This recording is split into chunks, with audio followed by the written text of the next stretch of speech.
नमस्कार, मी मोनिकाज रेसिपीमध्ये तुमचं सगळ्यांचं मनपूर्वक स्वागत करते। आज आपण घोसळ्याची भाजी किंवा गिलक्याची सुकी भाजी कशी बनवायची ते बघणार आहोत। चटपटीत होणारी आणि एकदम झटपट होणारी रेसिपी आहे, नक्की ट्राय करून बघा। चला तर मग पटकन रेसिपीला सुरुवात करूया। लागणारे साहित्य मी बनवता तुम्हाला सांगत जाणार आहे। पटकन सुरुवात करूया। इथे बघा, एक कढई घेतली, तापत ठेवलेली आहे, गॅस चालू केलेला आहे। कढई छान तापली की त्याच्यामध्ये 2 मोठे चमचे तेल घालायचे। तेल व्यवस्थित आपल्याला गरम होऊ द्यायचे। तेल छान तापलं की त्याच्यानंतर आपण हे बघा, गिलका किंवा घोसळ्याची भाजी व्यवस्थित कापून घेतले, धुवून आणि चिरून घेतलेली आहे। आता ही भाजी आपल्याला आहे ना मीडियम टू हाय गॅसवर व्यवस्थित फ्राय करून घ्यायची आहे। एक 3-4 मिनटं किंवा 5 मिनटं व्यवस्थित फ्राय करून घ्यायची आपल्याला। पहिलं अशी भाजी थोडी पहिलं तेलावरती फ्राय करून घेतली ना, एकदा नक्की ट्राय करून बघा, खूप छान लागते, एक वेगळी चव येते भाजीला। नक्की ट्राय करून बघा। इथे बघा, आपली भाजी आता फ्राय करून होत आलेली आहे। आता ही आपल्याला काढून घ्यायची आहे। इथे बघा, मी भाजी काढून घेते। आता ही सर्व भाजी आपल्याला एका प्लेटमध्ये काढून घ्यायची आहे। आता ही आहे ना 50 to 60% ऑलरेडी कुक झालेली आहे। आपण याला व्यवस्थित परतून घेतलं आणि त्याच्यामुळे व्यवस्थित परतली गेली आणि शिजली पण गेली बऱ्यापैकी। आता इथे बघा, मी परत 1 चम्मच तेल ॲड केलेलं आहे। एक अर्धा चमचा जिरं छान फुलू द्यायचं। जिरं मस्त फुललं की त्याच्यामध्ये आपल्याला कढीपत्ता ॲड करायचे। इथं 7-8 पानं मी कढीपत्त्याची ॲड केलेली आहेत। कढीपत्ता छान आपला तेलावरती परतून घ्यायचा आहे आणि त्यानंतर मग आपल्याला इथं कढीपत्ता पण तेलावर व्यवस्थित परतला की त्यामध्ये बघा, एक छोटा चमचा मी आलं लसूणची पेस्ट करून घेतलेली आहे, ती ॲड केलेली आहे। इथं अशीच खलबत्त्यात कुटून घेतली, मिक्सरला लावून घेतलं तरी चालेल, पण मी खलबत्त्यातच थोडंसं फ्रेश कुटून घेतलेलं आहे आणि ते ॲड केलेलं आहे। आता इथे बघा, टोमॅटो, कांदा आणि कोथिंबीर मी बारीक चिरून ठेवलेलं आहे। इथं मी 2 मीडियम साईजचे कांदे बारीक चिरून घेतले, ते ॲड करायचे।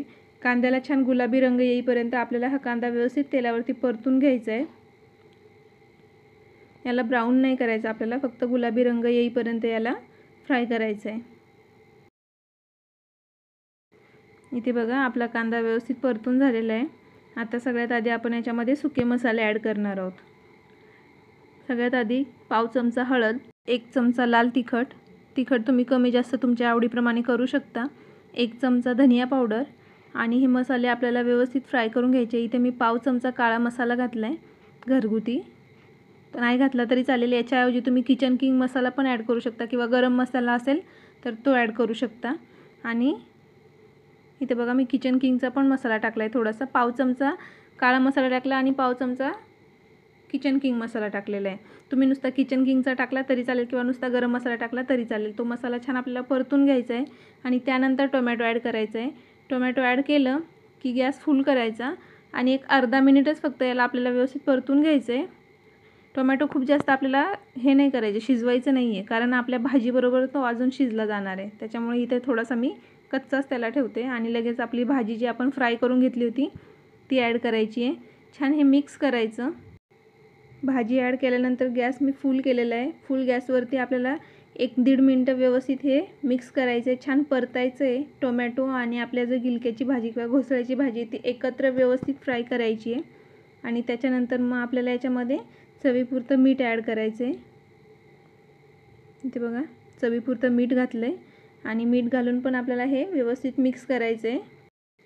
आता मी हे छान मिक्स करून घेते, तोपर्यंत तुम्ही प्लीज चॅनलला सबस्क्राईब करायला विसरू नका आणि बेल आयकन दाबायला पण विसरायचं नाही, म्हणजे नवीन रेसिपी टाकली की तुम्हाला लगेच त्याचं नोटिफिकेशन येणार, त्याच्यामुळे बेल आयकन प्रेस करायचं। आता इथे बघा, मी भाजी छान परतून घेतलेली आहे 1-1.5 मिनटं आणि याच्यानंतर आता तुम्ही जर वेळ असेल तर ही वाफेवरच शिजवायची, तशी पण खूप छान लागते। आणि तुम्हाला जर थोडीशी याला ग्रेव्ही हवी असेल तर थोडंसं पाणी ॲड करायचं, पण ग्रेव्ही नसेल हवी तुम्हाला, एकदमच सुकी पाहिजे असेल तर याच्यात पाणी ॲड नाही करायचं, ही वाफेवरच छान शिजवून घ्यायची झाकण ठेवून। पण आता इथे मी थोडीशी मला पातळ हवी आहे म्हणून मी थोडं पाणी ॲड केलेलं आहे। आता याच्यावरती झाकण ठेवायचं आणि 1-5 मिनटं मस्त याला वाफ काढून घ्यायची आहे आणि आपली भाजी तयार होईल। फक्त तुम्हाला पाणी म्हणजे पातळ अजिबातच नको असेल, सुक्कीच बनवायची असेल तर फक्त पाणी नाही ॲड करायचं, ती वाफेवरच छान शिजली जाईल। आणि थोडीशी पातळ हवी असेल तर मग पाणी ॲड करायचं, पण नक्की अशा पद्धतीने एकदा ट्राय करून बघा, मस्त लागते। एकदम गरम गरम चपाती किंवा भाकरीसोबत पण छान लागते। नक्की ट्राय करून बघा.